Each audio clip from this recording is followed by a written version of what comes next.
Hey everyone, stocks or rental real estate? Which is the better investment? Let's get right into it. Welcome everybody. Thanks so much for being here. I really do appreciate your support. If you haven't done so already, please make sure to hit that subscribe button right down below the video. Thank you. I really do appreciate it.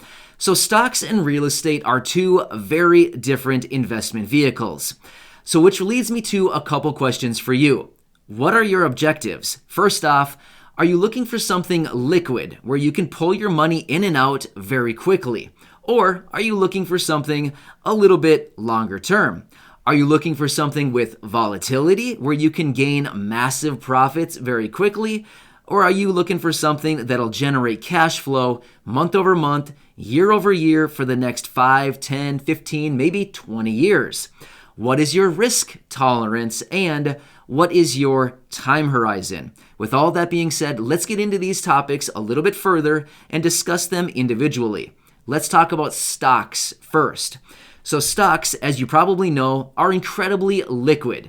You can buy and sell stocks in literally a matter of seconds, which actually makes stock investing sometimes a little bit more appetizing and appealing for a lot of people because you can literally put your money in and get it back out in a matter of a couple minutes with either some profits or inevitably a few losses along the way, right? It's okay, not a problem. You got to take a few little losses in order to really nail out some of those big winners that everybody's going for. The big kahunas, the big fish out in the ocean, right? Got to go for those big ones.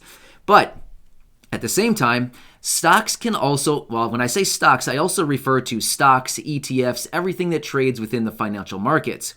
There's also a lot of volatility, right? So volatility also means price fluctuation, which also means you can have massive profits in a relatively short amount of time. We also need to remember you can also lose your initial capital sometimes relatively quickly as well, which is one of the downfalls of trading with stocks. However, one really nice thing about trading within the financial markets with stocks or ETFs is basically, if you can think about it, you can invest in it. Doesn't matter what it is, you can either find a stock and or an ETF that represents literally just about anything that you want to invest in, which is pretty nice.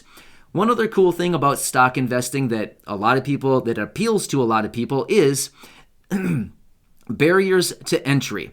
And that is, you can basically take $100 and you can open up a free brokerage account on your phone with a free app, and you can start trading stocks basically immediately within a very short amount of time. So those are some of the aspects of stock trading. Now, again, you don't need to be a short-term trader. You can buy a stock and sit on it for 30, 40, 50, 80 years or forever. You can buy it now and pass it on to your kids, grandkids, the neighbor kid. You can pass it on to anybody. I mean, you could literally hold it forever if you wanted to. You don't need to short-term trade. It's just something we wanted to talk about. Let's talk about real estate for a second. What's the difference between rental real estate and stocks? Well, they're actually very, very different. So, number one, real estate in general, whether it's real estate that you live in or rental real estate, is much more illiquid than stocks. Now, it's not completely illiquid, but the liquidity is much less than stocks. You can't go out and buy a house right now this 1 minute and turn around and sell the house 1 minute later. Now, in some instances, I guess you could if you put a house under contract with like a lease, with like an option or something, you could turn around and sell it right away.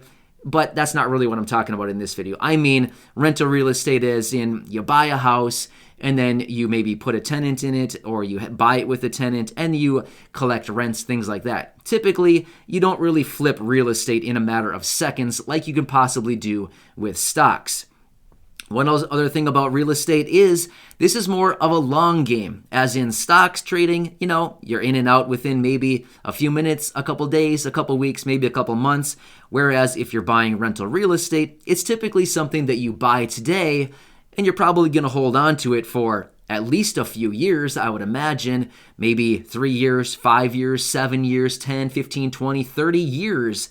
you might hold on to this property.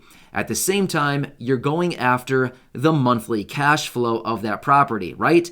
The cash flow, the checks that continue to come in month over month, year over year, year after year after year, that you're getting this cash flow from this property. So, as you can see, it's a little bit of a different strategy. Not only that, investing in real estate, in rental real estate, is seen as a tax shelter. So, a lot of people invest in real estate just for the tax advantages. In many instances, those people who own rental real estate, this is typically the cash flow from the rental real estate is typically tax-free income, simply because of everything that is written off as a result of owning investment real estate. Pretty cool perk about owning rental real estate. Another thing, let's talk about barriers to entry. Well, there are strategies out there where you can literally buy houses with no money down. I get it. You can buy a house with $0 out of pocket, or you can use other people's money to buy rental real estate. But in general terms, if you're going to buy a rental real estate property, if you're going to buy rental real estate or investment property, in general, you're probably going to need to put down anywhere between 20 to 25%. That's just kind of a general rule. 20% kind of minimum for investment property. In some instances, your bank or your lender or whoever you're getting the money from might want you to put down 25%, simply because they look at rental real estate or investment real estate as higher risk. So they make you put down a little bit more money, or as they say, they want you to have more skin in the game so that they feel like you're not going to be as willing to let that property go in the event of a hard time. You're going to continue fighting to keep that property.